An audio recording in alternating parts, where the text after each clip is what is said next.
Espiritualmente. El libro de los mediums. Allan Kardec. Capítulo 2. Lo maravilloso y lo sobrenatural. Si la creencia en los espíritus y en sus manifestaciones fuese una concepción aislada, el producto de un sistema, podría con alguna apariencia de razón ser sospechosa de ilusión, pero que se nos diga porque se la encuentra tan viva entre todos los pueblos antiguos y modernos, y en los libros santos de todas las religiones conocidas. Esto es, dicen algunos críticos, porque en todo tiempo el hombre ha amado lo maravilloso. ¿Qué es, pues, lo maravilloso según vosotros? Lo que es sobrenatural. ¿Qué entendéis por sobrenatural? Lo que es contrario a las leyes de la naturaleza. ¿Acaso conocéis estas leyes con tanta perfección que os sea posible marcar un límite a la potencia de Dios? Pues bien, probad entonces que la existencia de los espíritus y sus manifestaciones son contrarias a las leyes de la naturaleza, que esto no es y no puede ser una de estas leyes. Seguid la doctrina espiritista y ved si se eslabona con todos los caracteres de una admirable ley que resuelve todo lo que las leyes filosóficas no han podido resolver hasta este día. El pensamiento es uno de los atributos del espíritu, la posibilidad de obrar sobre la materia, de hacer impresión sobre nuestros sentidos y por consecuencia de transmitir su pensamiento, resulta, si podemos expresarnos así, de su constitución fisiológica. Luego no hay en este hecho nada de sobrenatural, nada de maravilloso. Que un hombre muerto y bien muerto, resucite corporalmente, que sus miembros dispersos se reúnan para volver a formar su cuerpo, he aquí lo maravilloso, lo sobrenatural, lo fantástico. Eso sería una verdadera derogación que Dios no puede cumplir sino por un milagro, pero no hay nada de esto en la doctrina espiritista. Sin embargo, se dirá, ¿admitís que un espíritu puede levantar una mesa y mantenerla en el espacio sin punto de apoyo? ¿Acaso no es esto una derogación de la ley de gravedad? De la ley conocida, sí, pero la naturaleza ha dicho su última palabra. Antes que se hubiese conocido la fuerza ascensional de ciertos gases, quien hubiera dicho que una pesada máquina llevando muchos hombres, pudiera triunfar a la fuerza de atracción? A los ojos del vulgo no debería parecer maravilloso, diabólico. El que hubiera propuesto, hace un siglo, transmitir un despacho a 500 leguas, y recibir la contestación en algunos minutos, hubiera pasado por un loco. Si lo hubiese hecho, se hubiera creído que tenía el diablo a sus órdenes, porque entonces solo el diablo era capaz de ir tan aprisa. Porque, pues, un fluido desconocido, no tendría la propiedad en circunstancias dadas, de contrabalancear el efecto de la gravedad, como el hidrógeno contrabalancea el peso del globo aerostático. Hacemos esta observación de paso, que es una comparación, mas no una asimilación, y únicamente para demostrar, por analogía, que el hecho no es físicamente imposible. Pero fue precisamente cuando los sabios, en la observación de estas especies de fenómenos, quisieron proceder por vía de asimilación que se engañaron. Por lo demás el hecho existe, todas las denegaciones no podrán hacer que no sea, porque negar no es probar, para nosotros no hay nada de sobrenatural, es todo lo que podemos decir por el momento. Si el hecho está constatado, se dirá, nosotros lo aceptamos aún la causa que acabáis de señalar, la de un fluido desconocido, pero que prueba la intervención de los espíritus. En esto está lo maravilloso, lo sobrenatural. Sería menester aquí una demostración que no estaría en su sitio y tendría por otra parte doble colocación, porque resalta de todas las otras partes de la enseñanza. Sin embargo, para resumiría en pocas palabras, diremos que está fundada, en teoría, sobre este principio: todo efecto inteligente debe tener una causa inteligente. En práctica, sobre la observación que los fenómenos llamados espiritistas, habiendo dado pruebas de inteligencia, debían tener su causa fuera de la materia, que esta inteligencia, no siendo la de los asistentes, esto es un resultado de experiencia, debía estar fuera de ellos, pues que no se veía el ser en acción, debía ser un ser invisible. Desde entonces fue que de observación se llegó a reconocer que este ser invisible, al cual se ha dado el nombre de espíritu, no es otro que el alma de aquellos que han vivido corporalmente, y que la muerte ha despojado de su grosera envoltura visible, no dejándoles más que una envoltura etérea, invisible en su estado normal. He aquí pues, lo maravilloso y lo sobrenatural reducidos a su más simple expresión. Una vez acreditada la existencia de seres invisibles, su acción sobre la materia resulta de la naturaleza de su envoltura fluídica. Esta acción es inteligente, porque muriendo, ellos no han perdido más que su cuerpo, pero han conservado la inteligencia que es su esencia. Ahí está la llave de todos estos fenómenos reputados sin razón sobrenaturales.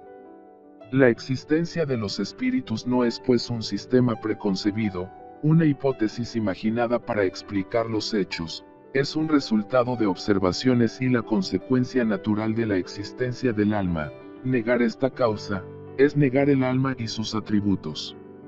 Aquellos que crean poder dar, de estos efectos inteligentes, una solución más racional, pudiendo sobre todo dar razón de todos los hechos, que tengan la bondad de hacerlo, y entonces se podrá discutir el mérito de cada uno.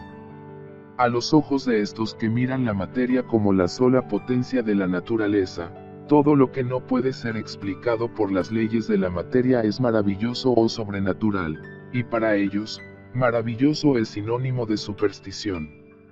Bajo este título, la religión, fundada sobre la existencia de un principio inmaterial, sería un tejido de supersticiones.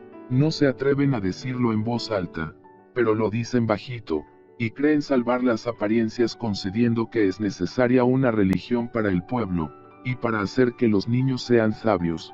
Luego, de dos cosas la una, o el principio religioso es verdadero o es falso. Si es verdadero, lo es para todo el mundo; si falso, tan malo es para los ignorantes como para las gentes ilustradas. Los que atacan al espiritismo en nombre de lo maravilloso, se apoyan, pues, generalmente, sobre el principio materialista, porque negando todo efecto extramaterial, niegan, por lo mismo, la existencia del alma. Sondead el fondo de su pensamiento, escudriñad bien el sentido de sus palabras, y veréis casi siempre este principio, si no es categóricamente formulado, despuntar bajo las apariencias de una pretendida filosofía racional con que ellos lo cubren. Rebatiendo a cuenta de lo maravilloso, todo lo que se deduce de la existencia del alma, son consecuentes consigo mismos, no admitiendo la causa, no pueden admitir los efectos. De ahí en ellos una opinión preconcebida que les hace impropios para juzgar sanamente el espiritismo, porque parten del principio de la negación de todo lo que no es material. En cuanto a nosotros, de que admitamos los efectos que son la consecuencia de la existencia del alma, ¿se sigue acaso que aceptemos todos los hechos calificados de maravillosos, que seamos los campeones de todos los que sueñan, los adeptos de todas las utopías, de todas las excentricidades sistemáticas? Sería menester conocer muy poco el espiritismo para pensarlo, pero nuestros adversarios no miran tan de cerca. La necesidad de conocer aquello de que hablan es el menor de sus cuidados. Según ellos, lo maravilloso es absurdo, pues el espiritismo se apoya sobre hechos maravillosos. Luego el espiritismo es absurdo. Esto para los mismos es un juicio sin apelación. Creen oponer un argumento sin réplica, cuando después de haber hecho eruditas investigaciones sobre los convulsionarios de Saint Médard, los calvinistas de las Cevenas, o las religiosas de London, han conseguido descubrir hechos patentes de superchería que nadie niega, pero estas historias son el evangelio del espiritismo. Sus partidarios han negado que el charlatanismo haya explotado ciertos hechos en su provecho, que la imaginación los haya creado, que el fanatismo los haya exagerado mucho. No es solidario de las extravagancias que se pueden cometer en su nombre, como la verdadera ciencia. No lo es de los abusos de la ignorancia, ni la verdadera religión, de los excesos del fanatismo. Muchos críticos juzgan el espiritismo sobre los cuentos de hadas y las leyendas populares que son sus ficciones. Es como si juzgáramos la historia sobre los romances históricos o las tragedias. En lógica elemental, para discutir una cosa es menester conocerla, porque la opinión de su crítico no tiene valor, hasta tanto que hable con perfecto conocimiento de causa. Solo entonces, aunque su opinión fuese errónea, puede tomarse en consideración, pero ¿qué valor tendrá sobre una materia que no conoce? El verdadero crítico debe hacer prueba, no solo de erudición, sino de un saber profundo respecto del objeto que trate, de un juicio sano y de una imparcialidad a toda prueba. De otro modo, el primer músico del lugar podría arrogarse el derecho de juzgar a Rossini, y un aprendiz el de censurar a Rafael. El espiritismo no acepta, pues, todos los hechos reputados maravillosos o sobrenaturales. Lejos de eso, demuestra la imposibilidad de un gran número, y el ridículo de ciertas creencias que constituyen, propiamente hablando, la superstición. Es verdad que en lo que admite, hay cosas que para los incrédulos, son puras maravillas, o sea, de la superstición, que sea, pero, al menos no discutáis sino estos puntos, porque sobre los otros no hay nada que decir y predicáis a convertidos. Atacándoos con lo mismo que él refuta, probáis vuestra ignorancia de la cosa, y vuestros argumentos caen en falso. Pero, se dirá, ¿en dónde se detiene la creencia del espiritismo? Leed, observad, y lo sabréis. Toda ciencia solo se adquiere con el tiempo y el estudio.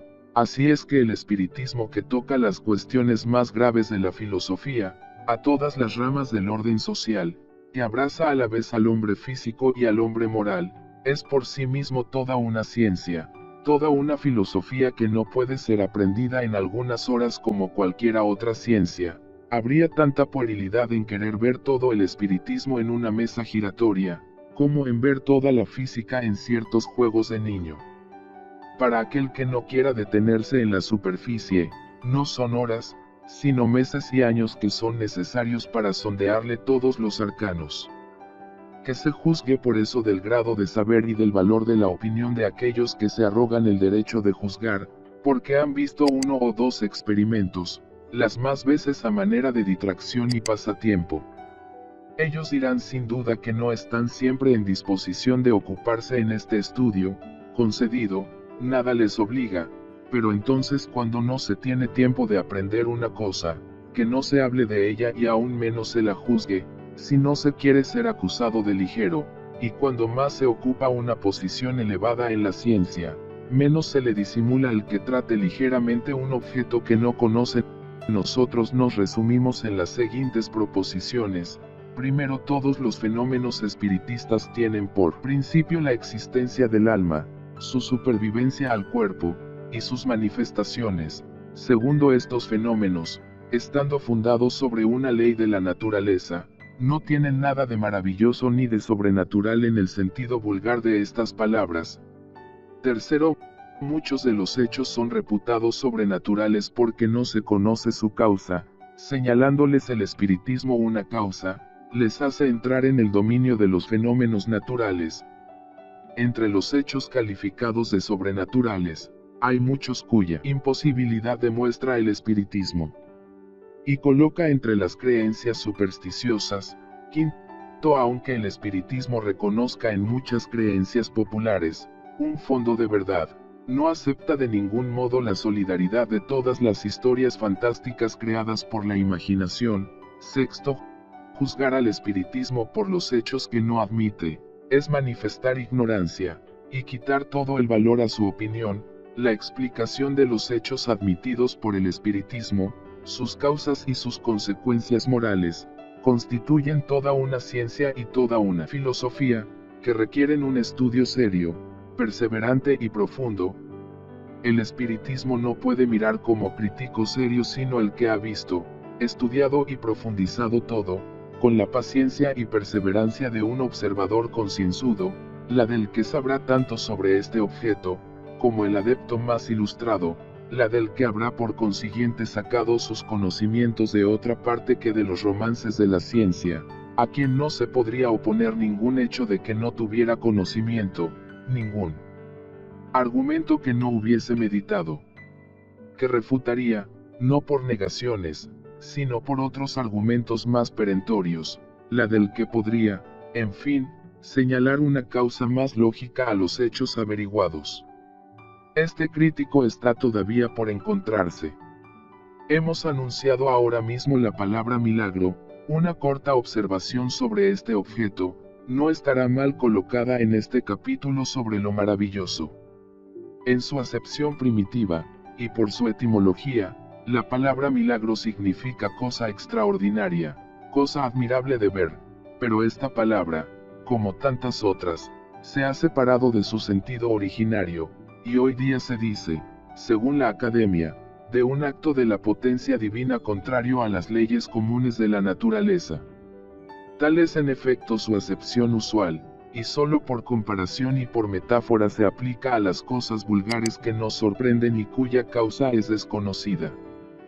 No entra, de ninguna manera, en nuestras miras examinar si Dios ha podido juzgar útil en ciertas circunstancias, derogar las leyes establecidas por él mismo. Nuestro fin es únicamente demostrar que los fenómenos espiritistas, por extraordinarios que sean, no derogan de ningún modo estas leyes, no tienen ningún carácter milagroso, como tampoco son maravillosos o sobrenaturales. El milagro no se explica, los fenómenos espiritistas, al contrario, se explican de la manera más racional. Estos no son, pues, milagros, sino simples efectos que tienen su razón de ser en las leyes generales. El milagro tiene además otro carácter, el de ser insólito y aislado. Luego, desde el momento que un hecho se reproduce, por decirlo así, a voluntad y por diversas personas, este no puede ser milagro. La ciencia hace todos los días milagros a los ojos de los ignorantes, he aquí porque en otro tiempo, los que sabían más que el vulgo pasaban por hechiceros, y como se creía que toda ciencia sobrehumana venía del diablo, se les quemaba. Hoy día que se está mucho más civilizado, se contentan con enviarles a los manicomios. Que un hombre realmente muerto, como hemos dicho al principio, vuelva a la vida por una intervención divina, eso es un verdadero milagro, porque es contrario a las leyes de la naturaleza. Pero si este hombre tiene solo las apariencias de la muerte, si hay todavía en él un resto de vitalidad latente, y que la ciencia o una acción magnética consigue reanimarle, para las gentes ilustradas, es un fenómeno natural, pero a los ojos del vulgo ignorante, el hecho pasará por milagroso, y el autor será apedreado o venerado, según el carácter de los individuos. Que en medio de ciertas aldeas un tísico lance un cometa eléctrico y haga caer el rayo sobre un árbol, este nuevo Prometeo será ciertamente mirado como armado de una potencia diabólica, y sea dicho de paso, Prometeo nos parece singularmente haber adelantado a Franklin, pero Josué deteniendo el movimiento del Sol, o mejor, de la Tierra, he aquí el verdadero milagro, porque nosotros no conocemos ningún magnetizador dotado de tan gran potencia para operar tal prodigio. De todos los fenómenos espiritistas, uno de los más extraordinarios es, sin contradicción, el de la escritura directa, y uno de aquellos que demuestran de la manera más patente la acción de las inteligencias ocultas, pero aunque el fenómeno sea producido por seres ocultos, no es más milagroso que los otros que son debidos a agentes invisibles, porque estos seres ocultos, que pueblan los espacios, son una de las potencias de la naturaleza, potencia, cuya acción es incesante sobre el mundo material, así como sobre el mundo moral. El espiritismo, ilustrándonos sobre esta potencia, nos da la llave de una porción de cosas inexplicadas e inexplicables, por cualquier otro medio, y que han podido en tiempos anteriores pasar por prodigios. Revela lo mismo que el magnetismo, una ley, si no desconocida, al menos mal comprendida, o por mejor decir, se conocían los efectos, porque se han producido en todo tiempo, pero no se conocía la ley, y la ignorancia de esta ley es la que ha engendrado la superstición. Conocida esta ley, lo maravilloso desaparece, y los fenómenos entran en el orden de las cosas naturales. He aquí por qué los espiritistas no hacen milagros haciendo girar una mesa o escribir a los difuntos, como el médico haciendo revivir a un moribundo, o el físico haciendo caer el rayo. Aquel que pretendiese, con la ayuda de esta ciencia, hacer milagros, sería, o un ignorante de la cosa o un farsante. Los fenómenos espiritistas, lo mismo que los fenómenos magnéticos, han debido pasar por prodigios antes que se conociese la causa, pero, como los escépticos, los espíritus fuertes, esto es, aquellos que tienen el privilegio exclusivo de la razón y del buen sentido, no creen que una cosa sea posible desde el momento que no la comprenden. He aquí porque todos los hechos reputados prodigiosos, son objeto de sus bufonadas, y como la religión contiene gran número de hechos de este género, no creen. En la religión, y de ahí a la incredulidad absoluta, solo hay un paso. El espiritismo, explicando la mayor parte de estos hechos, les da una razón de ser. Viene pues en ayuda de la religión, demostrando la posibilidad de ciertos hechos, que por no tener el carácter milagroso, no son menos extraordinarios, y Dios no es por esto menos grande ni menos poderoso, que si hubiera derogado sus leyes. ¿De cuántas pules ha sido objeto, San Cupertín, por elevarse con su cuerpo en el espacio?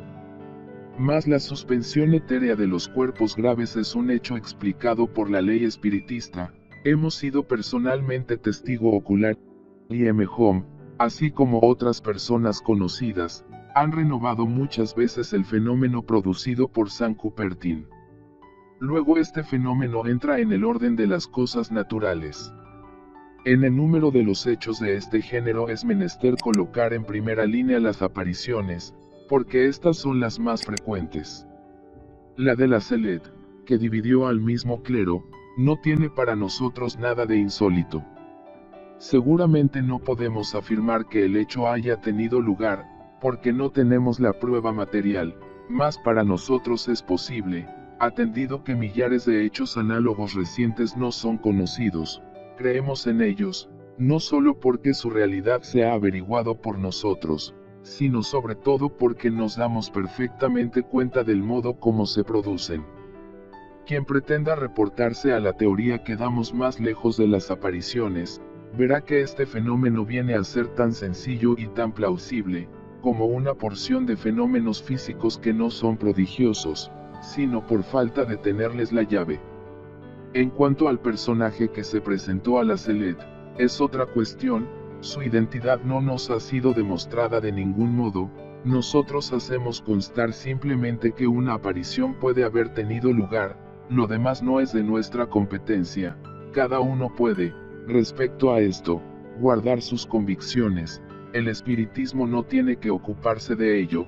Nosotros decimos solamente que los hechos producidos por el espiritismo nos revelan leyes nuevas, y nos dan la llave de una porción de cosas que parecían sobrenaturales. Si algunos de aquellos que pasaban por milagrosos encuentran en él una explicación lógica, es un motivo para no apresurarse en negar lo que no se comprende.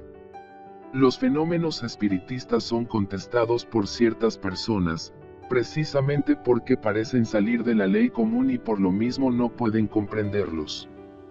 Dadles una base racional y la duda cesa. La explicación, en este siglo en que no bastan palabras, es, pues, un poderoso motivo de convicción. Así vemos todos los días personas que no han sido testigos de ningún hecho, que no han visto ni girar una mesa, ni escribir a un medium, y que, sin embargo, están tan convencidas como nosotros, únicamente porque han leído y comprendido. Si solo se debía creer en lo que uno ha visto con los ojos, nuestras convicciones se reducirían a muy poca cosa. Espiritualmente.